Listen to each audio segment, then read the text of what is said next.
Hi everyone, welcome back to our channel. ఈ వీడియోలో నేను ఫారెక్స్లో ఫస్ట్ ట్రేడ్ని లైవ్లో ప్లేస్ చేసి నేను మీకు చూపిస్తాను. ఫస్ట్ ట్రేడ్ ఎలా ప్లేస్ చేయాలనేది చాలా డీటెయిల్గా ఎక్స్ప్లెయిన్ చేస్తాను. అండ్ అలానే ఏ బ్రోకర్ యూజ్ చేయాలో కూడా నేను మీకు చెప్తాను. అండ్ బ్రోకర్ చూస్ చేసుకునేటప్పుడు మీరు ఏమేమి చెక్ చేసుకోవాలో కూడా చెప్తాను.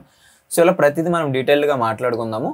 కాకపోతే మీ సైడ్ నుంచి నేను ఎక్స్పెక్ట్ చేసేది ఒక్కటే, అదే మీరు ఈ వీడియోని ఫుల్గా చూడండి. ఎందుకంటే మీరు ఫుల్గా చూస్తేనే మీకు ఈ వీడియోలో ఉన్న వాల్యూ అనేది తెలుస్తుంది అండ్ ఆ నాలెడ్జ్ అనేది మీకు వస్తుంది. సో 1 minute లేదంటే ఒక 2 minutes చూసి వదిలేస్తే మీకు అది కంప్లీట్ నాలెడ్జ్ అనేది రాదు.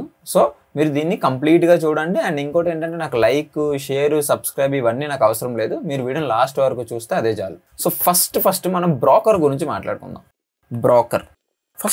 బ్రోకర్ అంటే ఏంటి? మనము ఎక్కడ ట్రేడ్ చేయాలన్నా, ఎందులో ట్రేడ్ చేయాలన్నా, ఎలాంటి అసెట్లో ట్రేడ్ చేయాలన్నా మనకి ఒక డీమాట్ అకౌంట్ అనేది అవసరం. సో ఆ డీమాట్ అకౌంట్ అనేది బ్రోకర్ ప్రొవైడ్ చేస్తాడనమాట. ఈ బ్రోకరే కొన్ని కంపెనీస్ ఉంటాయి అనమాట. మనం ఇండియన్ ఎగ్జాంపుల్ చూసుకుంటే మన ఇండియాలో బ్రోకర్స్ అనేవి ట్రస్టెడ్ బ్రోకర్స్ ఉంటాయి అండ్ ఫేక్ బ్రోకర్స్ కూడా ఉంటాయి. సో ట్రస్టెడ్ బ్రోకర్స్ మనం ఎలా ఐడెంటిఫై చేయాలంటే ఇండియాలో బేసిక్గా కైట్ ఉంటుంది, trusted broker, Upstox trusted, Dhan trusted, Angel One trusted.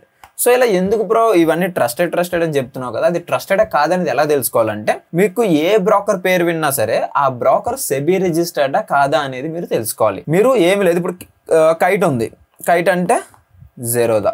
మీరు జస్ట్ బ్రౌజర్ ఓపెన్ చేసి అక్కడ Zerodha is a SEBI registered are not అనేది మీరు సెర్చ్ చేయాలి. లేదంటే ఇప్పుడు ఏంజల్ వన్ ఉంది, Angel one is a SEBI registered are not, ఇలా మీరు సెర్చ్ చేస్తే దాని గురించి ఇన్ఫర్మేషన్ అనేది వస్తుంది. అండ్ ఇంకా చెప్పాలంటే కొన్ని యాప్స్ ఉంటాయి, అవి పేర్లే వినం మనం. సో వాటి గురించి ఏదైనా సమ్ యాప్ ఉంది అనుకోండి, సమ్ XYZ అనే యాప్ ఉంది, XYZ is a SEBI registered are not అని మీకు సెర్చ్ చేస్తే మీకు డీటెయిల్గా అక్కడ ఎస్ ఆర్ నో అనేది చూపించేస్తుంది. సో ఎప్పుడైతే అది సెబీ రిజిస్టర్డ్ అవుతుందో అప్పుడు మనము దాన్ని ట్రస్ట్ చేయొచ్చు, అది ట్రస్టెడ్ బ్రోకరే. ఓకే, ఇది ఇండియన్ ఎగ్జాంపుల్. బట్ ఫారెక్స్ కి మన సెబీ రిజిస్టర్డ్ బ్రోకర్స్ అయితే ఉండవు. అండ్ సెబీ రిజిస్టర్డ్ బ్రోకర్స్ కూడా ఉన్నాయి, బట్ వాటిలో మనం ఫారెక్స్ ట్రేడింగ్ అనేది చేయలేం. ఎక్స్ప్లెయిన్ చేస్తా చూడండి. ఇప్పుడు మన ఇండియాలో ఫారెక్స్ ట్రేడింగ్ చేయాలంటే మన ఇండియాలో లీగల్గా ఫారెక్స్ ట్రేడింగ్ చేయాలంటే మన దగ్గర ఉన్న ఆప్షన్ ఒక్కటే, ఈ సెబీ రిజిస్టర్డ్ బ్రోకర్స్ ఏవైతే ఉన్నాయో వాటిలో మనం ట్రేడ్ చేయాలి. సో ఈ కండిషన్లో ఎగ్జాంపుల్ ఏంజల్ వన్ తీసుకుందాం ఆర్ జెరోదా.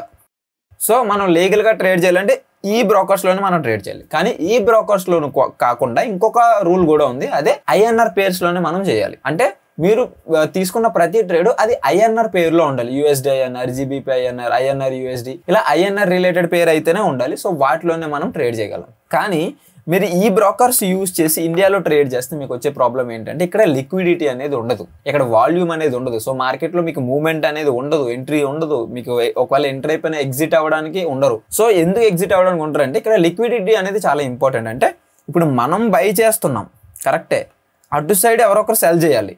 ఓకే, సపోజ్ మీరు బై చేసేసారు, అవతల సైడ్ ఒక సెల్ చేసేసారు, బాగానే ఉంది, ఇప్పుడు మీ దగ్గర ట్రేడ్ ఉండిపోయింది. ఇప్పుడు నెక్స్ట్ టైం మీరు సెల్ చేయాలంటే అటు సైడ్ బయ్యర్ దొరకాలి కదా.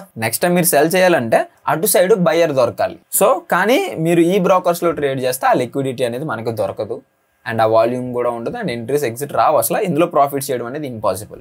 ఇప్పుడు లీగల్ కానీ వే కూడా ఒకటి ఉంది, కొన్ని లూప్ హోల్స్ ఉన్నాయి, వాటి బేస్ చేసుకుని మనం ట్రేడ్ చేస్తాము. సో ఫారెక్స్ మార్కెట్ అనేది కంప్లీట్గా ఇల్లీగల్ అని మనం చెప్పలేము, అలాగే లీగల్ అని కూడా చెప్పలేము. ఇది ఒక గ్రే జోన్లో ఉంది. సో మనం మన రూల్స్ పెట్టుకుంటే మనకంటూ కొన్ని రూల్స్ ఉంటాయి, వాటిని ఫాలో అవుతూ వాటిని బ్రేక్ చేయకుండా మనం ట్రేడ్ చేసుకుంటే సేఫ్గానే ఉంటాము. అండ్ ట్యాక్స్ గురించి మాట్లాడితే ట్యాక్స్ అనేది మీరు ఎప్పుడు ఇయర్ ఎండింగ్లో మీరు పే చేస్తారనమాట. బ్రోకర్ నుంచి ఆటోమేటిక్గా 30%, 40% అనేది పోదు మీ డబ్బుల్లో నుంచి. సపోజ్ మీరు ఏ ట్యాక్స్ అనేది తీసుకోండి, ట్యాక్స్ అనేది మీరు ఇయర్ ఎండింగ్లో పే చేస్తారు. ఇయర్ ఎండింగ్లో, ఫైనాన్షియల్ ఇయర్ ఎండింగ్లో మీరు ఎంత సంపాదించారో దానిపైన ట్యాక్స్ పే చేస్తారు. ఆ సంపాదించేది ట్రేడింగ్ నుంచి అవ్వచ్చు, మీ బిజినెస్ నుంచి అవ్వచ్చు, మీ జాబ్ నుంచి అవ్వచ్చు, దేని నుంచి అయినా అవ్వచ్చు. ఈ ట్యాక్స్కి మనం చేసే ట్రేడింగ్ కానీ ఈ బ్రోకర్స్ కానీ లింక్ ఉండదు. చాలా మంది ఏమనుకుంటారంటే 30% ట్యాక్స్ అంటే సపోజ్ నేను ఒకవేళ 1000 రూపీస్ ప్రాఫిట్ చేస్తే నాకు అందులోంచి 30% పోయి 700 రూపీస్ వస్తాయేమో అనుకుంటారు. సో అది తప్పు. ట్యాక్స్ అనేది ఇయర్ ఎండింగ్ లో చూసుకుంటాం, అది మనకి ఇన్కమ్ ట్యాక్స్ అనమాట. అంటే మన ఇన్కమ్ పైన ట్యాక్స్ అనేది మనం పే చేయాలి. ఆ ఇన్కమ్ ఎక్కడి నుంచి అయినా రావచ్చు, ఫారెక్స్ ట్రేడింగ్, ఇండియన్ ట్రేడింగ్, లేకపోతే బిజినెస్ నుంచో లేకపోతే జాబ్ ఎక్కడి నుంచి అయినా సరే మీకు ఆ ఇన్కమ్ అనేది రావచ్చు. దాన్ని ఫైల్ చేసి మీరు ఏ ట్యాక్స్ ల్యాబ్లోకి వస్తున్నారో చూసుకొని దాంట్లోని మీరు ట్యాక్స్ అనేది పే చేయాలి. అది ఎప్పుడు ఇయర్ ఎండింగ్లో ఉంటుంది, ఎప్పుడు మీరు ఇన్కమ్ చేస్తే. అంతేగాని మీరు 1000 రూపీస్ ప్రాఫిట్ చేస్తే అందులో 30% పోయి మీకు 700 ఇలా రాదు. దీన్ని గుర్తుపెట్టుకోండి. ఇప్పుడు మరి ఫారెక్స్లో చేయాలంటే ఏంటి? ఫారెక్స్లో చాలా బ్రోకర్స్ ఉంటాయి, 10,000+ బ్రోకర్స్ ఉన్నాయి. సో దాంట్లో 80% ఫేక్ బ్రోకర్స్. ఎందుకు అంత ఎక్కువ ఫేక్ బ్రోకర్స్ ఉన్నాయంటే ఇది ఒక అన్రెగ్యులేటెడ్ మార్కెట్.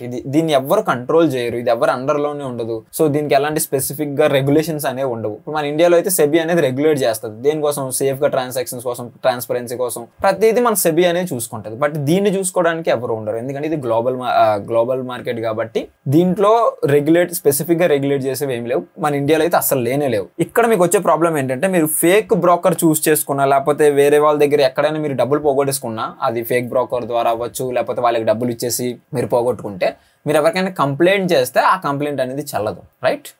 సో ఈ ఫేక్ బ్రోకర్స్ నుంచి తప్పించుకోవాలంటే ఒకటి, మీరు ఎవరో ఒకరి దగ్గర మెంటోర్ కింద ఎవరో ఒకరిని మెంటోర్ కింద చూస్ చేసుకోవాలి. ఎందుకు చూస్ చేసుకోవాలంటే మీరు మెంటోర్ కింద చూస్ చేసుకుంటే వాళ్ళు పర్సనల్ గా యూజ్ చేసే బ్రోకర్ మీకు చెప్తారు. వాళ్ళు పర్సనల్ గా అంటే వాళ్ళు ఎప్పుడో 3 years నుంచో 4 years నుంచో ఆ బ్రోకర్ యూజ్ చేస్తున్నారు కాబట్టి వాళ్ళకి ఆ ఎక్స్పీరియన్స్ అనేది ఉంటుంది. అండ్ వాళ్ళ దగ్గర కాంటాక్ట్స్ అనేవి ఉంటాయి. లైక్ ఫ్యూచర్లో ఏదైనా ప్రాబ్లం వచ్చినా వాళ్ళు మీకు హెల్ప్ చేస్తారు సాల్వ్ చేయడానికి. ఓకే, నేను పర్సనల్గా యూజ్ చేసే బ్రోకర్ లింక్ అనేది కింద డిస్క్రిప్షన్లో పెట్టాను.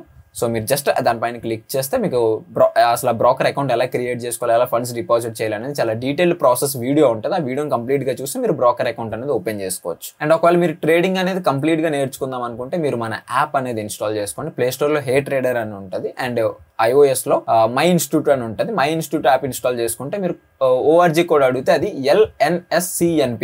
ORG కోడ్ అనేది LNSCNP అనేది ఎంటర్ చేస్తే మీకు మన యాప్ అనేది వచ్చేస్తుంది. సో ఒకవేళ ట్రేడింగ్ నేర్చుకుందాం అనుకుంటే మీరు మన యాప్ అనేది ఇన్స్టాల్ చేసుకోండి. ఇప్పుడు నేను యూజ్ చేసే బ్రోకర్ లింక్ అనేది కింద డిస్క్రిప్షన్లో పెట్టేశాను కదా, అక్కడ నుంచి మీరు అకౌంట్ ఓపెన్ చేసుకుంటే మీకు అర్థమైపోద్ది. ఇప్పుడు నేను మీకు లైవ్లో ట్రేడ్ని ప్లేస్ చేసి చూపిస్తాను, ఎలా ప్లేస్ చేయాలి అనేది. ఓకే, మొబైల్ స్క్రీన్ పైకి వెళ్దాం. మీరు ఎలాంటి బ్రోకర్ యూజ్ చేస్తున్నా సరే దానికి మెటా ట్రేడర్ అని ఒక అప్లికేషన్ ఉంటుంది, దాన్ని కనెక్ట్ చేయాల్సి ఉంటుంది. మీరు ఏ బ్రోకర్ అయినా యూజ్ చేయండి, ఫారెక్స్ బ్రోకర్, దానికి ఖచ్చితంగా మెటా ట్రేడర్ యాప్ అనేది కనెక్ట్ అయ్యి ఉంటుంది. సో నేను యూజ్ చేసే దానికి కూడా మెటా ట్రేడర్ యాప్ అయితే కనెక్ట్ చేశాను. సో మనం ట్రేడ్స్ అనేవి ఇందులోంచి ప్లేస్ చేస్తాము, బట్ ట్రాన్సాక్షన్స్ కానీ, విత్డ్రా కానీ, ఫండ్స్ డిపాజిట్ కానీ అదంతా మనం బ్రోకర్ యాప్ లో చేస్తాం. సో ఇది మెటా ట్రేడర్ అనమాట. ఇక్కడ నుంచి మనం ట్రేడ్స్ అనేవి ప్లేస్ చేస్తాం. ఇక్కడ ఈ నంబర్స్ అనేవి మూవ్ అవుతున్నాయి కదా, ఈ నంబర్స్ మూవ్ అవుతున్నాయంటే మార్కెట్ అనేది ఓపెన్ లో ఉందని అర్థం. సో ఇక్కడ మొత్తం కరెన్సీ పేర్స్ అనేది చూపిస్తుంది. మీరు మీకు నచ్చిన కరెన్సీ పేరు అనేది ఇక్కడ సెర్చ్ చేయొచ్చు. సపోజ్ నేను EURUSD అనేది నేను సెర్చ్ చేస్తున్నా. సో ఇక్కడ మీకు ప్లస్ బటన్ మీద క్లిక్ చేస్తే మీకు ఇక్కడ వాచ్ లిస్ట్ లో అనేది యాడ్ అయిపోతుంది. కింద EURUSD అనేది యాడ్ అయిపోయింది కదా. ఇప్పుడు దీనిపైన క్లిక్ చేస్తే మనకి ట్రేడ్, చార్ట్, డీటెయిల్స్ అని వస్తాయి. సో ఫస్ట్ మనం చార్ట్ అనేది ఓపెన్ చేయాలి. చార్ట్ ఓపెన్ చేసుకుని మనం అనాలిసిస్ అనేది చేయాలి.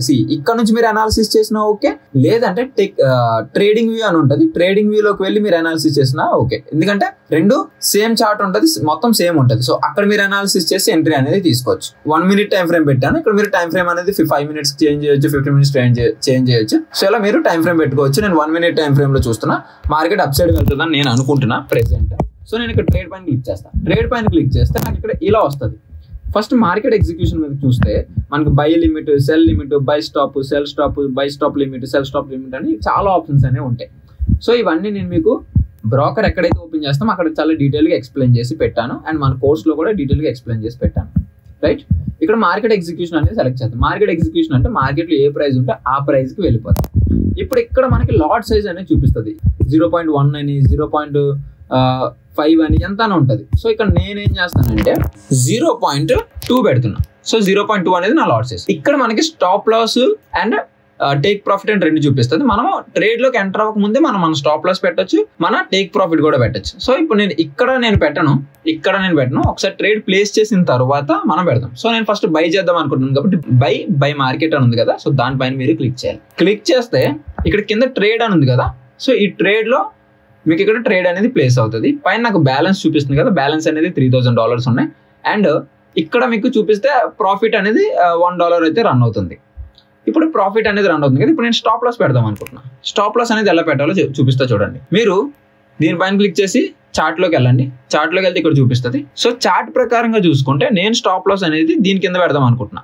ఎక్కడ 1.15220 దగ్గర నేను పెడదాం అనుకుంటున్నా. సో ఇప్పుడు మీరు దీనిపైన క్లిక్ చేసి మాడిఫై పొజిషన్ అని ఉంటుంది, దీనిపైన క్లిక్ చేయాలి. దీనిపైన క్లిక్ చేస్తే స్టాప్ లాస్ అనేది 1.15220 ఇది నా స్టాప్ లాస్. సో మాడిఫై చేసేసాను. ఇక్కడ నా స్టాప్ లాస్ అనేది పడిపోయి ఉంటుంది. సో ప్రెసెంట్ ప్రాఫిట్ వచ్చేసి $7 అయితే రన్ అవుతుంది. అండ్ దీనిపైన నేను క్లిక్ చేసి మళ్ళీ చార్ట్ లోకి చూస్తా. చార్ట్ లో మీకు కిందన రెడ్ లైన్ వచ్చింది కదా, SL అని పడ్డది. నేను టార్గెట్ అనేది 1.15400 పెడతా. 1.15400. సో మళ్ళీ మాడిఫై పొజిషన్ మీద క్లిక్ చేయాలి. 1.15400 నేను పెట్టాను. మాడిఫై పొజిషన్ మీద మనం క్లిక్ చేస్తాం. సో ఇప్పుడు నేను స్టాప్ లాస్ టార్గెట్ 2 పెట్టాను. ప్రాఫిట్ అనేది $8 అయితే రన్ అవుతుంది. సో ఇప్పుడు నేను ఇక్కడ మళ్ళీ క్లిక్ చేసి చార్ట్ ఓపెన్ చేసి చూస్తే ఇక్కడ క్లియర్గా పైన ఒక TP అని పడి ఉంటుంది. ఓకే, మీకు చూస్తే ఇక్కడ TP ఉంది అండ్ ఇక్కడ స్టాప్ లాస్ ఉంది. ఇక్కడ టార్గెట్ హిట్ అయితే టార్గెట్ హిట్ అవుతుంది, స్టాప్ లాస్ హిట్ అయితే స్టాప్ లాస్ హిట్ అవుతుంది అనమాట. ఓకే, ఒకవేళ నేను ఇప్పుడు చూస్తున్నా $4 ప్రాఫిట్ ఉంది, నేను దీన్ని క్లోజ్ చేసేద్దాం అనుకుంటున్నాను. నాకు అవన్నీ అనవసరం, నాకు స్టాప్ లాస్ టార్గెట్ ఇవి ఏమి వద్దు. ఇప్పుడు నేను దీన్ని క్లోజ్ చేయాలనుకుంటే దీనిపైన క్లిక్ చేస్తే మనకి క్లోజ్ పొజిషన్ అని వస్తుంది. సో జస్ట్ దీనిపైన క్లిక్ చేస్తే క్లోజ్ పొజిషన్ మీద క్లిక్ చేస్తే మనకి ఇక్కడ క్లోజ్ అని చూపిస్తుంది కదా కింద, క్లోజ్ 0.2 బై మార్కెట్ విత్ అని. సో నేను ఇక్కడ క్లోజ్ మీద క్లిక్ చేస్తున్నా. క్లోజ్ మీద క్లిక్ చేసా, అయిపోయింది. నాకు ప్రాఫిట్ అనేది వచ్చింది కదా. సో ఇది $2.8 ప్రాఫిట్ అనేది వచ్చింది. సో ఇలా మీకు కావాలనుకుంటే స్టాప్ లాస్ పెట్టవచ్చు, కావాలనుకుంటే టార్గెట్ పెట్టవచ్చు, లేదు అనుకుంటే మీరు ఆటోమేటిక్గా క్లోజ్ కూడా చేయొచ్చు. ఇది మీరు ఫస్ట్ ట్రేడ్ అనమాట. ఒకవేళ మీరు ప్లేస్ చేద్దాం అనుకుంటే ఇలా ప్లేస్ చేయొచ్చు. బట్ నేను మీకు రికమెండ్ చేసేది ఏంటంటే మీరు ఏం చేసినా సరే కంప్లీట్గా నేర్చుకునే చేయండి, డైరెక్ట్గా ఎంటర్ అనేది అవ్వద్దు. సో ఫస్ట్ ట్రేడ్ ఎలా ప్లేస్ చేయాలనేది చూసారు కదా. సో నేను మీకు రికమెండ్ చేసేది ఏంటంటే మీరు ఏం చేసినా సరే ప్లీజ్ నేర్చుకోకుండా అయితే స్టార్ట్ చేయొద్దు. అండ్ ఒకవేళ ట్రై చేద్దాం అనుకుంటే మీరు డెమో అకౌంట్ ద్వారా అయితే మీరు ట్రై చేయొచ్చు, అంతేగాని రియల్ మనీ అయితే మీరు డిపాజిట్ చేయొద్దు వెంటనే. ఎందుకంటే ఇది 24/5 మార్కెట్ కాబట్టి మీకు ఏ టైంలో అయినా పోవచ్చు. ఎమోషన్స్ అనేవి ఇప్పుడు ప్రాఫిట్ చేశారు, ఈవినింగ్ మళ్ళీ మీకు ట్రేడ్ చేయాలనిపిస్తుంది, మళ్ళీ చేస్తారు, మళ్ళీ కొంత ప్రాఫిట్ చేస్తారు, మళ్ళీ నైట్ కి ట్రేడ్ చేయాలనిపిస్తుంది, మళ్ళీ నైట్ కొంత ప్రాఫిట్ చేస్తారు. సో ఇది అంతా చేసిన ప్రాఫిట్ అనేది సపోజ్ ఒక 10,000 ఉందనుకోండి.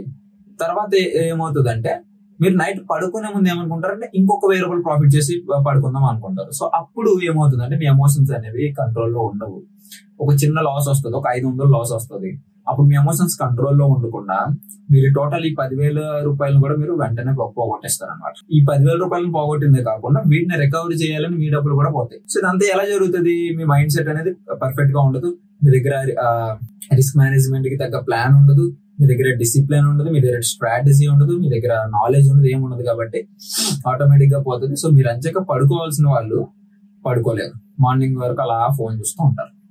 సో నేను చెప్పేది ఏంటంటే మీ ఇండియన్ మార్కెట్ అయినా మిమ్మల్ని కొంచెం వదిలేస్తుందేమో, కానీ ఫారెక్స్ మార్కెట్ అనేది చాలా డేంజర్ మార్కెట్. వితౌట్ నాలెడ్జ్ తో చేస్తే మాత్రం మీరు అసలు చాలా అంటే చాలా లాస్ అయిపోతారు. సో నేను చెప్పేది ఏంటంటే కంప్లీట్ గా నేర్చుకోండి. అండ్ మీరు కంప్లీట్ గా ఫారెక్స్ మార్కెట్ కానివచ్చు, కంప్లీట్ స్టాక్ మార్కెట్ కానివచ్చు, ఏది నేర్చుకోవాలనే సరే మీరు మన యాప్ అయితే ఇన్స్టాల్ చేసుకోండి. ప్లే స్టోర్ లో హే ట్రేడర్ అని ఉంటుంది. సో అండ్ iOS లో చూసుకుంటే మై ఇన్స్టిట్యూట్ అనే యాప్ ఉంటుంది. సో అక్కడ నుంచి మీరు మన యాప్ అనేది ఇన్స్టాల్ చేసుకోవచ్చు. అండ్ ఇక్కడ కనిపిస్తున్న వాట్సాప్ నంబర్ కి మీరు మెసేజ్ చేసినా మీకు మన యాప్ లింక్ అనేది పంపిస్తారు. Thank you so much. Thanks for watching. And ఇలానే మన ప్రతి వీడియో చూస్తూ ఉండండి. మంచి కంటెంట్ తో రోజుకు ఒక వీడియో పెట్టడానికి నేను ట్రై చేస్తాను. Thank you so much. Bye.